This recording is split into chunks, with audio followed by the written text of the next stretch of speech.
tema del día. Nos complace saludar a esta hora en los estudios de Colombia Radio a la ministra de Trabajo, Gloria Inés Ramírez.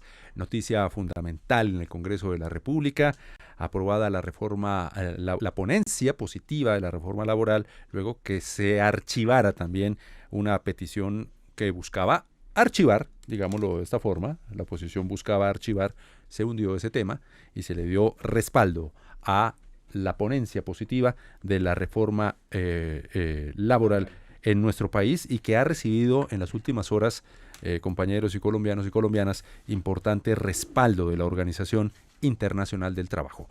Ministra, muy buenos días, como siempre, bienvenida a Colombia Radio. Muy buenos días para todos y cada uno. ¿Está preparando clase de ustedes? La ministra? Claro que sí, viendo mis cifras, porque ustedes saben que esas cifras son muy importantes, que sean no solamente equilibradas, sino consistentes. Bien, ministra, hablemos sobre la reforma, importante decisión del Congreso de la República de respaldo internacional también de la reforma laboral por parte de la Organización Internacional del Trabajo. ¿Hay una comunicación de la OIT respaldando este proyecto del Gobierno del Cambio?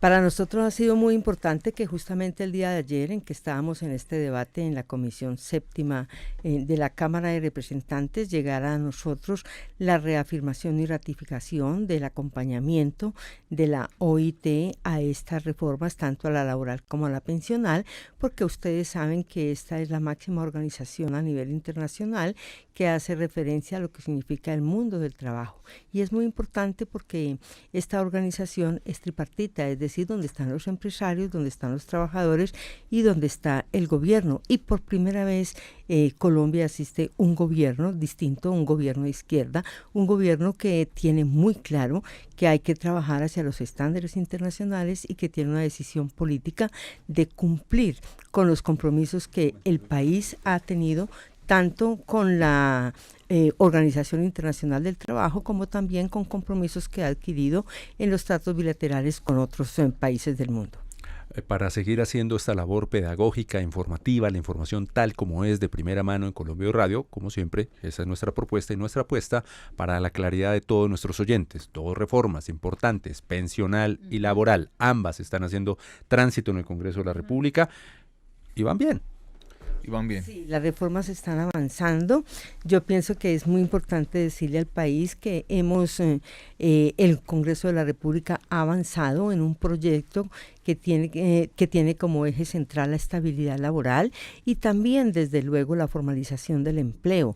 Con él nosotros estamos acompañando la política de empleo que ya se aprobó en el Plan Nacional de Desarrollo y que el presidente lo ha dicho con claridad. Vamos a aumentar la productividad del país y aumentar la productividad del país significa trabajar claramente hacia la reindustrialización, trabajar y hacer del campo o de la ruralidad un motor de desarrollo. Y esto acompañado con el reconocimiento que por primera vez en la historia de Colombia se hace de la economía popular, solidaria y comunitaria. Esto significa que la informalidad va a tener tiene no solamente un reconocimiento, sino que tiene políticas públicas claras para que en estos 4 años podamos avanzar. La página 293 del Plan Nacional de Desarrollo muestra claramente cuáles son las metas de este gobierno en el desarrollo de esta política integral de empleo. Y es que en el cuatrienio, 4 años, 2026, nos proponemos contribuir con 1.700.000 empleos, lo que significa que para el año 2023 nuestra meta son 354.000 empleos. Esta es la manera como el gobierno está cumpliendo, pero es la manera como vamos a avanzar en la territorialización y vamos a avanzar para que los trabajadores y trabajadoras de Colombia de verdad tengan estabilidad y tengan una tranquilidad, que las familias no estén pensando cada mes, ¿y ahora qué hago? Se me acaba el contrato, que no me van a volver a llamar. No, esta reforma tiene ese objetivo central y créanme que con esto, con los derechos de la gente, nadie se vuelve pobre. Ese es el punto más importante. Le damos tranquilidad a las familias, le damos oportunidad de que teniendo un ingreso seguro, de esta manera ellos van a poder desarrollar sus sueños, sus esperanzas, poner en los créditos, porque esto también va acompañado de unos microcréditos blandos, es decir, que son subsidiados por el Estado. O sea que este caos que nos han querido mostrar, no, lo que hay aquí de fondo es que hay una disrupción con lo que se venía haciendo en Colombia. Hace 32 años en Colombia se ha venido trabajando de la mano del sector empresarial y el gobierno haciendo medidas, sí, buscando un objetivo económico de disminuir el empleo y de atacar la informalidad.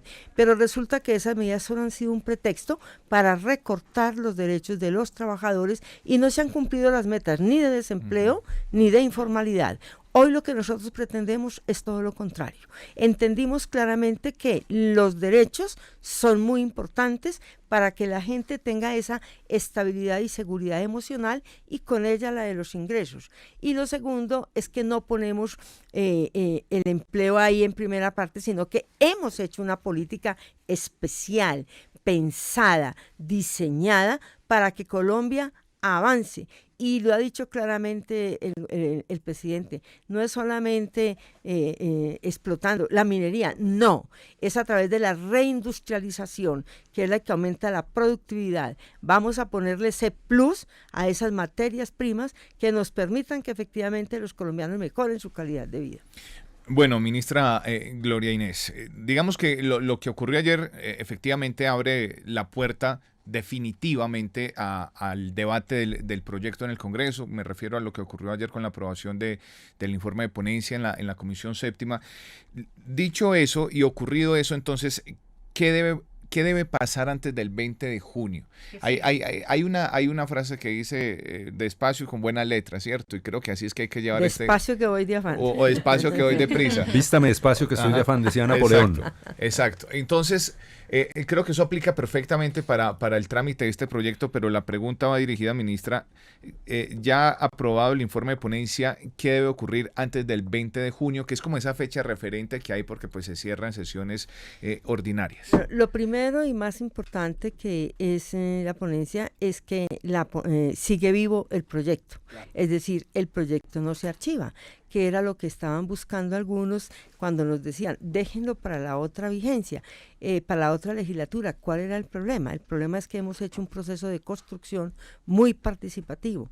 Recuerden ustedes que desde el 24 de octubre del año 2022 estamos trabajando en la construcción colectiva y participativa de este proyecto de ley. No solamente se hizo a través de las mesas de concertación, donde se aplicaron las subcomisiones de expertos, tripartitos, siempre quiero decirlo, tripartitos, sino que además hicimos 22 foros temáticos, hicimos audiencias públicas, la gente participó, hicimos mesas temáticas especializadas, es decir, se recogió mucho la opinión de la gente. Luego de esto, nosotros entregamos y radicamos el 17 de marzo del 2022 esta ponencia al Congreso de la República y allí se le asignaron los ponentes, quienes se tomaron un tiempo de 2 meses escuchando a la gente, trabajando para producir su ponencia. La ponencia laboral tuvo 3 ponencias: la ponencia negativa de la oposición, que en este caso fue del Centro Democrático y de Cambio Radical, una ponencia de minorías alternativa, que es la que presentó el partido de la U, y que en buena parte recogió los planteamientos de la Universidad Javeriana. Y la ponencia mayoritaria, que es la que el gobierno presentó, que tiene como base central la estabilidad y la inclusión, porque allí nosotros trabajamos claramente el enfoque de género, creamos jornales tan importantes como el jornal agropecuario. ¿Para qué? Para que la gente del campo pueda incluirse en seguridad social y pueda también tener unos derechos, no solamente que como hoy al destajo, sino que cuando terminen sus cosechas o sus temporadas de producción puedan de verdad tener acceso a los derechos. Pero también incluimos artículos especializados para el deporte, incluimos artículos para las plataformas digitales, incluimos artículos para todo lo que tiene que ver con el trabajo doméstico. Esto es muy importante, porque este contrato del trabajo doméstico nosotros lo ampliamos para todo el país. Eso significa que como figura nueva en Colombia tenemos el trabajo a tiempo parcial, pero con derechos en proporcionalidad. Esto yo creo que da una flexibilidad, pero permite también una garantía para todos y todas. Y dos artículos muy importantes que se incluyen allí, que tienen que ver con la reconversión laboral y con la automatización. ¿Qué significa eso? En reconversión laboral significa que así como cualquier empresa hace un cierre ambiental o un cierre empresarial o un cierre comercial, también tiene que hacer un cierre laboral. Tiene que pensar en esas personas que le generaron la riqueza y que al terminar la producción no pueden quedar en el aire. Hay que hacerles también un plan de cierre. Y hay 8 artículos nuevos, que es lo que han sacado los ponentes. Los nuevos. Se va configurando esta propuesta, eso es de construcción diaria. Además. De mejoramiento, de nutrimiento de la propuesta. Y en estos 8 artículos hay unos temas que yo quiero destacar, que tienen que ver con la educación, con la cualificación, la formación para el trabajo. Esta formación, que es una formación dual, es decir, teórica y práctica, nosotros también la extendemos y le damos unos ejes de calidad fundamentalmente, y la extendemos para el campo, que hoy está muy rezagado, y esto lo acompasamos con la estructuración que hemos hecho del SENA a través de un programa especializado que se llama Campesena, es decir, el SENA para el campo. No es que los trabajadores campesinos vengan a buscarla a la ciudad, sino que vamos a ir a buscarlos a ellos, adecuándonos a sus condiciones para que puedan trabajar. Y amplía un programa que a mí me encanta, que se llama el RAP. El RAP significa el reconocimiento de aprendizajes previos.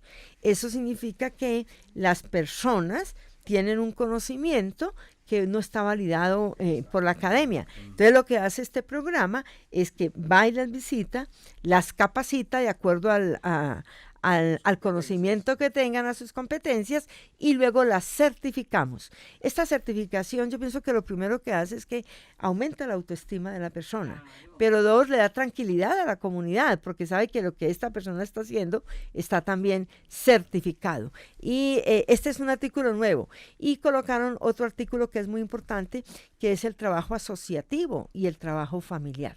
Reconocemos que en el campo hay otras maneras distintas de producir. Por ejemplo, las mingas. Las mingas que hacen los campesinos. Nosotros no las rechazamos, sino que las protegemos, las incluimos y las protegemos para que puedan ellas llegar a ¿qué? A ser beneficiadas de todos los programas de subsidios y de créditos subsidiados y de acompañamiento técnico que necesitan para que puedan seguir adelante en sus proyectos. Y de igual manera, el contrato de asociatividad. También esto lo hacemos a petición de las circunscripciones de paz. Nosotros tenemos en la Comisión Séptima 2 personas que vienen de estas regiones y que con mucha claridad y con mucha argumentación mostraron la importancia de que este reconocimiento estuviera en la reforma laboral, y así, digamos, lo hemos hecho. Y finalmente, estamos todavía trabajando, aunque aquí ya quedó el artículo, pero seguimos trabajando con las plataformas digitales, porque estas son el horizonte, digamos, de futuro de trabajo, va a ser como lo que va a desarrollar. Entonces seguimos con ellas trabajando y esperamos que para el segundo debate pues vamos a tener una propuesta mejorada. Ministra, aquí escuchándola, sobre todo esto de articulado nuevo en la reforma laboral, y quisiera que nos enfocáramos también en el rol de la mujer, que el rol de la mujer juega un papel fundamental tanto en la reforma pensional como en la reforma laboral. En la reforma pensional vimos que la Corte Suprema en las últimas semanas dijo que ya las mujeres no deben cotizar a partir del 2026 1.300 semanas, sino que se disminuye a 1.000 semanas. Y usted anunció también que se cobija esta sentencia de la Corte Suprema en la reforma pensional. Constitucional. Exactamente, la Corte Constitucional en la reforma Pero pensional. creo que bajan un poquito más, ¿no, ministra? Sí, bajan. ¿Se logró ese acuerdo? Sí, yo pienso que, mira, este es muy importante porque quienes luchamos por los derechos de la mujer y quienes sabemos la necesidad histórica de reconocer este trabajo de reproducción de especie y de sobrevivencia que hacemos muchos, pero que fundamentalmente son las mujeres, el 90% de ellas, y que con ese trabajo se está aportando el 19.6% al Producto Interno Bruto. Hoy, a través de la figura de la Corte Constitucional, de la sentencia, ha dicho que para el régimen general contributivo, las mujeres no deben tener 1.300 o 1.150 semanas, sino que 1.000 semanas. Esto es un avance grande. Nosotros habíamos puesto 50 semanas por hijo cada año, introduciendo de acuerdo a la regla fiscal. Ya ahora, con esta sentencia de la Corte, nos da a nosotros mucho más movilidad y tranquilidad. ¿Y qué ha dicho la Corte? Que las mujeres tendrían que estar a 1.000 semanas, pero si el Congreso de la República no lo legisla, entonces a partir del año 2026 empieza una progresividad en la disminución de las semanas de las mujeres, 25 semanas cada año como tal. Nosotros pensamos que hay que ir más allá, tenemos yo creo que las posibilidades, y en la discusión y el debate que se dio en la Comisión Séptima de Senado, que fue muy importante, a mí me encantó escuchar tanto a los senadores como a las senadoras luchar porque efectivamente se hiciera este reconocimiento. Entonces, en base en este proceso, en el régimen de transición, oigan bien, en la transición entonces del régimen contributivo, ha quedado que para los hombres la transición es a partir de 900 semanas, o sea, todos los hombres que tengan 900 semanas a la entrada en vigencia de esta presente ley, sigue respetándole su régimen anterior. Y para las mujeres, 750 semanas. ¿Con base en qué lo hicimos? Con base en la sentencia C-292 del año 2009 de la Corte Constitucional, que configura qué significa expectativa del derecho. ¿Qué es expectativa del derecho? Cuando uno se entra a trabajar, usted escoge un régimen de pensión. Y entonces usted dice, ¿es mi régimen de prima media o es mi régimen de ahorro individual? Eso se llama expectativa del derecho. Si usted en su transcurso laboral logró cumplir con los requisitos, pues usted tiene el derecho adquirido y eso se le respeta. O sea, su pensión tal y como la tuvo. Pero si usted no los ha adquirido, se llama expectativa del derecho. Y la Corte sacó una sentencia, la C-292 del 2009, que dice que uno constituye la expectativa del derecho a partir del 75% de las cotizaciones, o sea, de las semanas cotizadas. Cuando usted aplica esto, entonces, si usted a 1.300 semanas le aplica el 75%, le dan, perdón, a 1.150 semanas, le aplica el 75%, eso le dan 975 semanas. El aporte que hace el gobierno es decir, para los hombres, 900 semanas. Pero como la Corte ha dicho que para las mujeres se parte de 1.000 semanas, usted coge las 1.000 semanas, le aplica el 75% y le dan 750 semanas. Entonces, esa es la razón porque esta comisión, en la Comisión Séptima, aprobamos entonces que para el régimen de transición es para los hombres que tengan 900 semanas, igual o mayor a 900 semanas, y para las mujeres igual o mayor a 750 semanas. Y esto de verdad que es muy benéfico para todos y todas.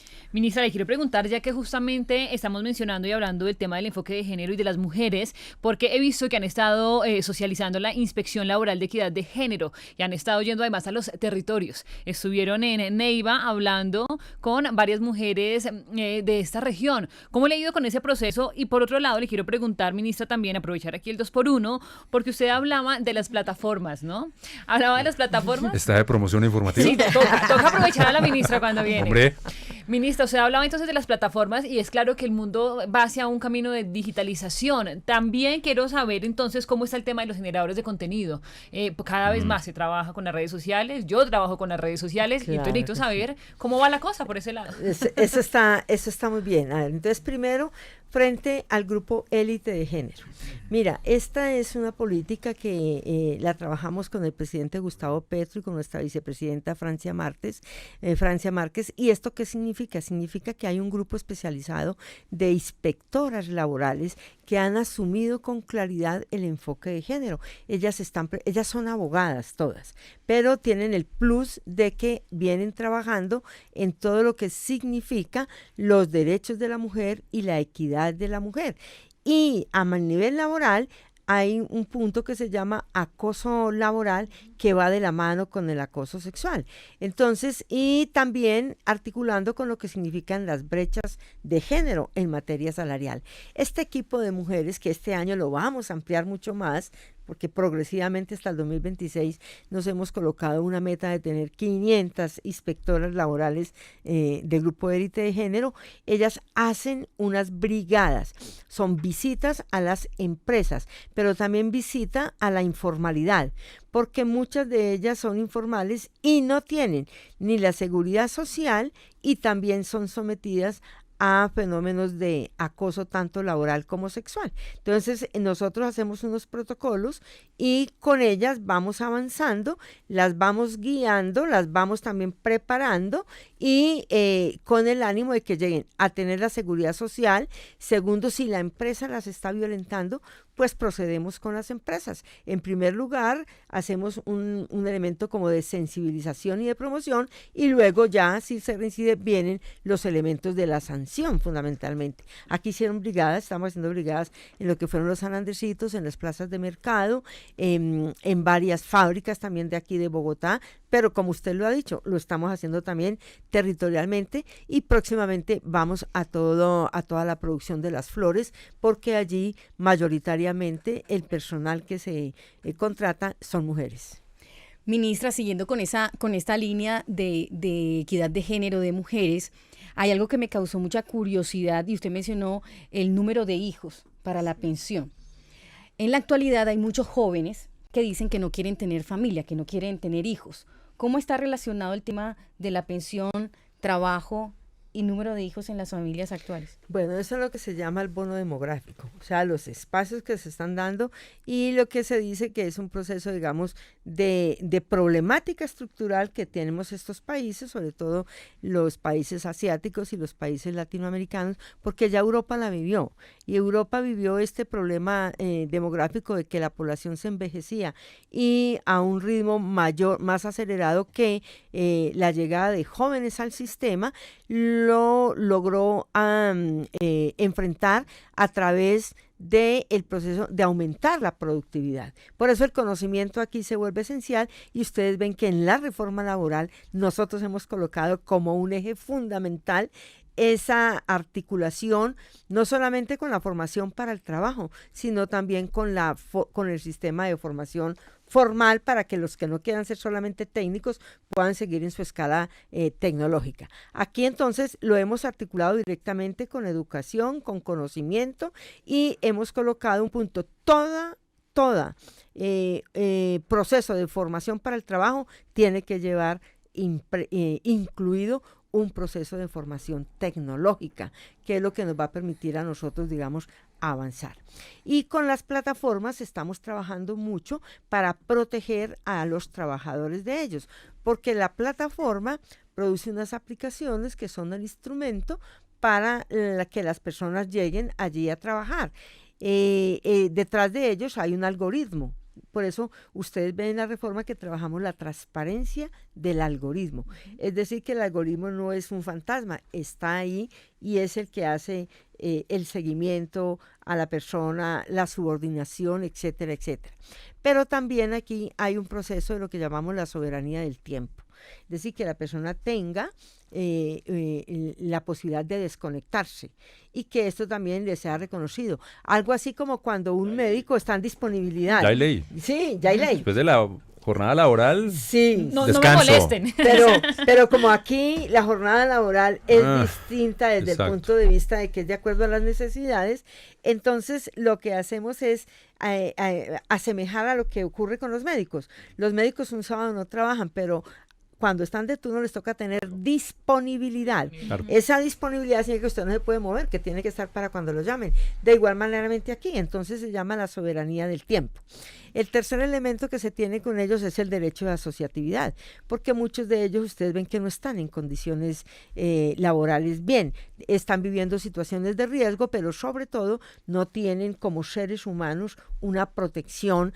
Uno, por ejemplo, para hacer sus necesidades básicas. Dos, que llueva, tiemble, relampaguee, tienen que estar cumpliendo, y eso pues trae consigo unas afectaciones como ser humano. Eso es lo que nosotros protegemos. Y el cuarto elemento, que ha sido el de mayor debate, es la presunción de laboralidad.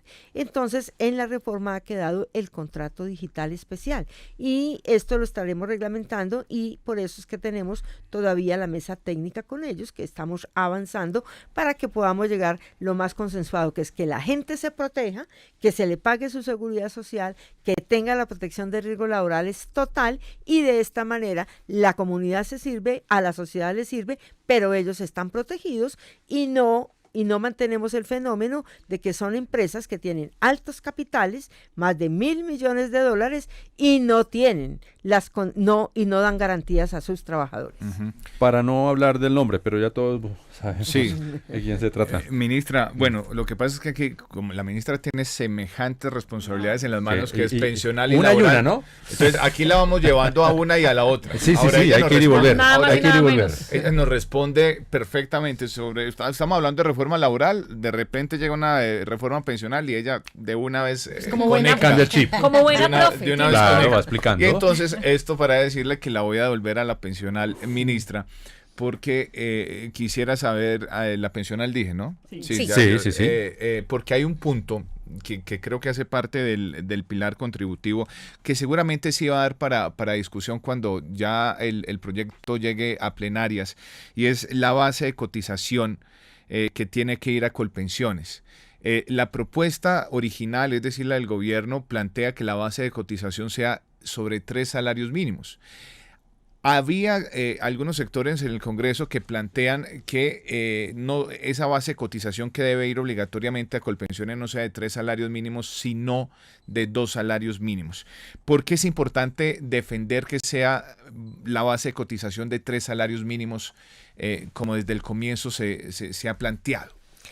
Bueno, aquí es muy importante que al país le quede muy claro que este sistema pensional ha sufrido un cambio fundamental al pasarlo de un sistema de reparto a un sistema de pilares. Porque el sistema de pilares permite que haya más equidad, que haya más inclusión, que se garantice la financiación, pero sobre todo que ampliemos la cobertura y le podamos entregar a los colombianos y colombianas un sistema que efectivamente pensione, porque hoy de cada 4 personas que tienen ese derecho, solo una lo logra, el resto queda por fuera. Es tanto que hoy, por ejemplo, en Colpensiones, que es el sistema público, tiene 6 millones de afiliados y tiene 1.700.000 pensionados, y el sistema de ahorro individual tiene hoy 18 millones de afiliados y solo 294.000 pensionados. Cuando usted dice el sistema de ahorro individual, se refiere a los fondos privados. A los fondos privados. Entonces, ¿esto qué significa? Que ninguno de los dos está cumpliendo con el objetivo, que es dar pensión. Entonces, lo más importante que hay que comprender hoy es que efectivamente con el sistema que estamos trabajando para unificar solamente el régimen general, porque acuérdense que aquí está el régimen especial, el régimen exceptuado que no cobija esta reforma laboral. Entonces ya con ello nosotros ampliamos el acceso al derecho y hacemos 4 pilares. El pilar solidario, que es el pilar muy importante, porque es el que va a permitir que 3 millones hoy, exactamente les puedo dar la cifra que las tengo aquí conmigo. A este nivel, en el 2024, vamos a tener la posibilidad de tener a 2.803.098 personas. Es que es un salto cualitativo. Hoy solamente hay 1.700.000 que tienen Colombia Mayor y que son 80.000 pesos. Nosotros les vamos a triplicar y les vamos a permitir con esto que puedan salir de la extrema pobreza en la que están hoy. En el sistema semicontributivo, es también muy importante tenerlo presente, porque es allí para las personas que cotizan, hacen un esfuerzo de ahorro, pero no llegan a cumplir los requisitos. Para estas personas, hoy quiero decirles que tenemos para el 2024 serán 15.519 más personas, pero para el 2052, donde esta reforma estará actuando, estamos hablando de 2.731.000 personas. O sea, esto no es un salto al vacío, esto es claro. Y para estas personas, en la reforma que se tuvo en la comisión después de muchos debates, ha quedado que será el pilar solidario, que son 223.000, más lo que ellas hayan ahorrado y 3 puntos más de capitalización. Esto es muy importante porque vamos a ayudarle a darle un empujoncito para que estas personas, en términos de hoy, 1.160.000 es la pensión mínima, pero para una persona que estuviera en este pilar semicontributivo sería hablar algo como de 800.000 pesos, o sea, damos un salto cualitativo. Lógicamente que usted lo tiene que poner a pesos del año 2052, que es cuando ya todo mundo estará bajo este régimen. Pero en la pregunta que tú me haces del valor del contributivo, tú sabes que aquí damos 2 elementos, hacemos una complementariedad. Cuando nosotros fijamos 3 salarios mínimos para el fortalecimiento de Colpensiones, estamos dando primero una garantía de sostenibilidad en el tiempo. Estamos diciendo, todos los colombianos y colombianas que cumplan los requisitos después, hasta 3 salarios mínimos, cotizan al fondo público. O sea, con eso garantizamos que todos van a tener una pensión pública que se va por el régimen de prima media, que es el promedio de los últimos 10 años de trabajo que tú has cotizado, y eso se mantiene aquí en esta pensión. Pero de 3 salarios mínimos en adelante, el excedente va al fondo de ahorro individual. Muchos están inconformes con con este elemento, pero es que tenemos que pensar en que hay que garantizársela para todos y que nosotros tenemos que dar la sostenibilidad al sistema. Eso lo que permite es que los fondos privados sigan existiendo, claro, pero que Colpensiones también tenga solvencia. Que se fortalezca y que garanticemos, exacto, la pensión pública. Y lo que permite es que el que tenga más ingresos pueda mejorar su pensión a través de este ahorro individual. Y la gracia de esto está en que esa persona no va a tener que ir a 2 entidades para que le paguen, sino que hará una entidad única pagadora, que es el sistema público, que en últimas es el que responde por la garantía de la pensión. Y le dejamos algo más, un sistema de ahorro individual, un pilar de ahorro voluntario, para que si usted tiene más recursos, pueda también llevarlos a ese pilar y mejore todavía más su pensión. Y aquí hacemos una figura muy importante, que es la figura de la pensión anticipada. Es decir, que cuando usted cumpla 1.000 semanas, así no tenga todos los requisitos, haya cumplido uno, nosotros le decimos, tenga su derecho a la pensión y le seguimos descontando hasta que cumpla el tiempo. Pero le damos su derecho, que es lo más importante, digamos, en este proceso. Y a los que están en el semicontributivo, algunos pelean que se los devolvamos, pero nosotros le estamos diciendo, el objetivo de la pensión es proteger su vejez. Entonces nosotros se lo transformamos en renta básica, oigan bien, vitalicia. Es que la renta básica vitalicia, ese es el salto que le damos hasta eso que tú es garantía. Eso es garantía. Bien, estamos con la ministra de Trabajo, Gloria Inés Ramírez, explicando, como siempre, este tema de las reformas. En clase magistral. Sí, en una forma muy metódica. Se ha trabajado durante meses con esa comisión tripartita, con los expertos, con todo ese acervo y esa preparación técnica y profesional que tiene la ministra y el equipo de trabajo del Gobierno del Cambio que está haciendo estas labores.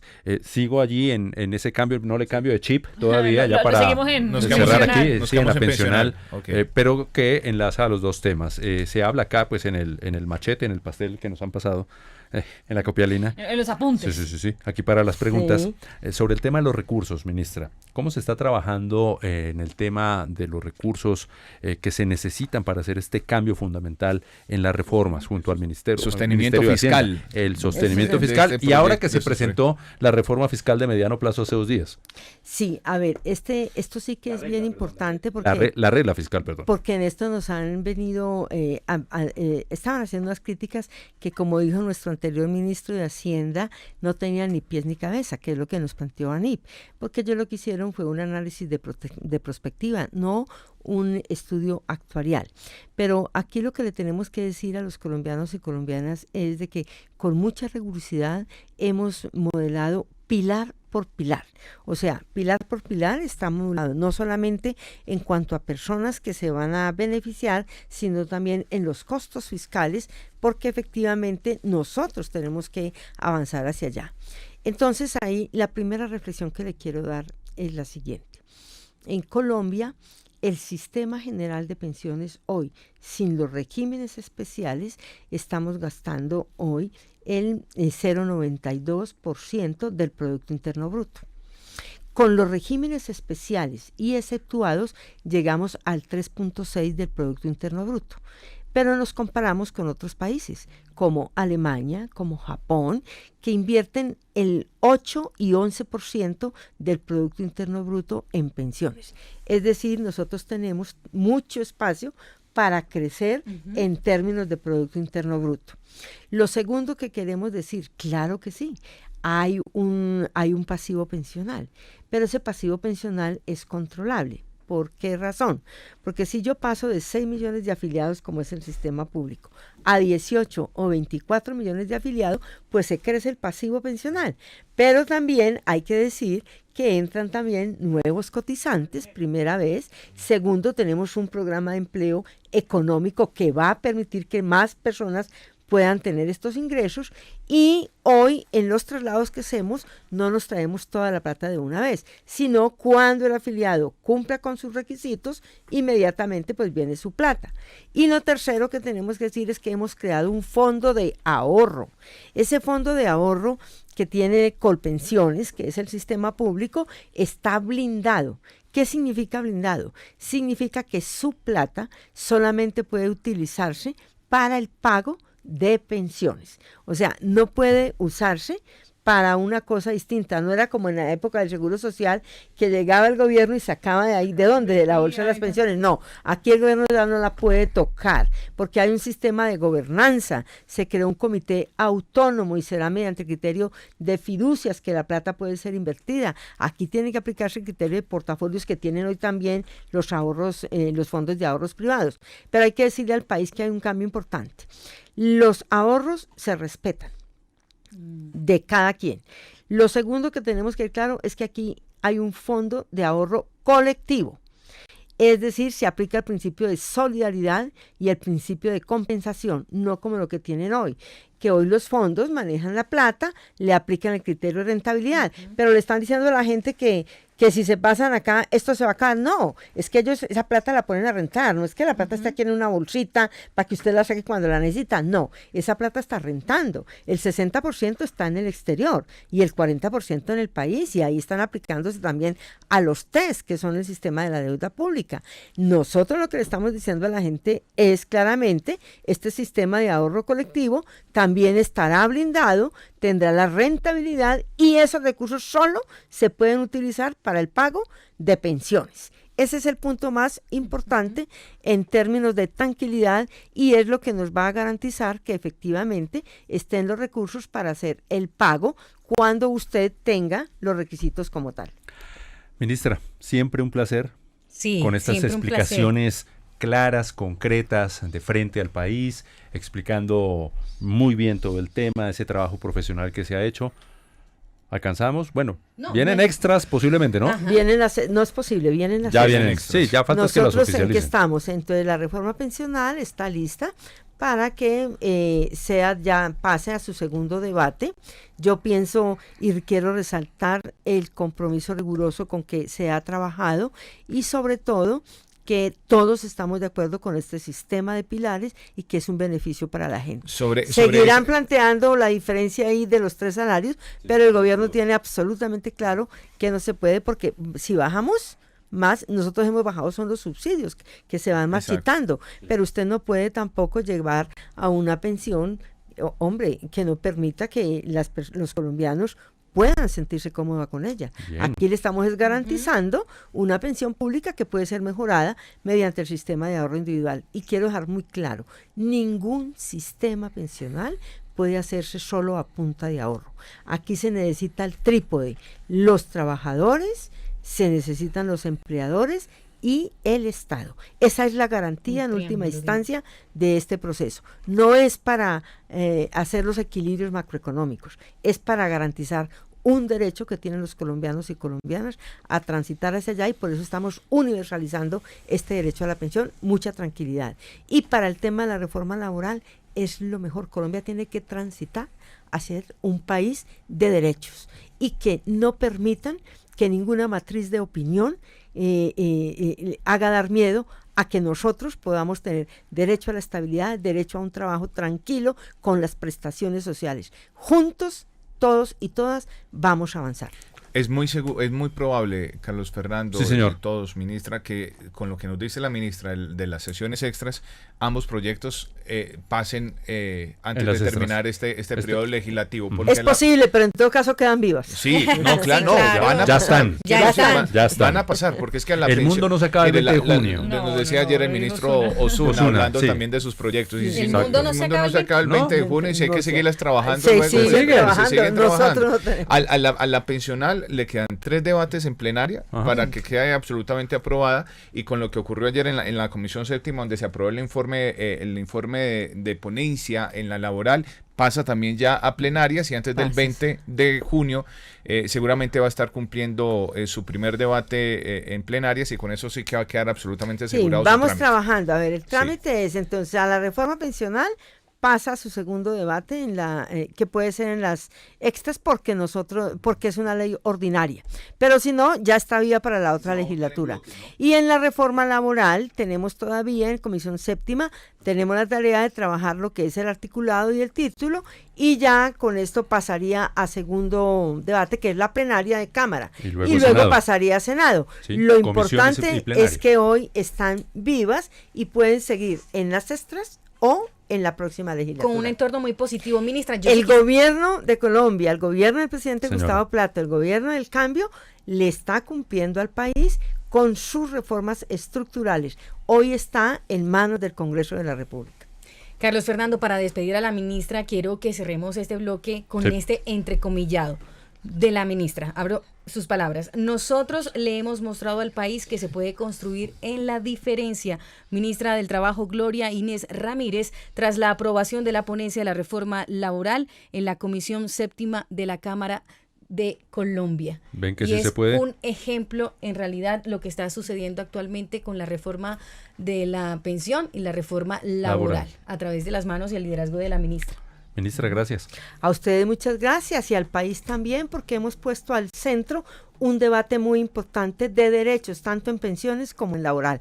Así es que estamos muy tranquilos y vamos a paso lento, pero seguros. Siempre bienvenida aquí, ¿no, ministra? Muchísimas como siempre, gracias. En Colombia Radio, entregando la información gracias de primera por su mano. Tiempo, además, porque le tomamos todo el tiempo del mundo para venir y explicarlo. La queremos tener aquí toda la semana. Claro que sí, vamos a estar.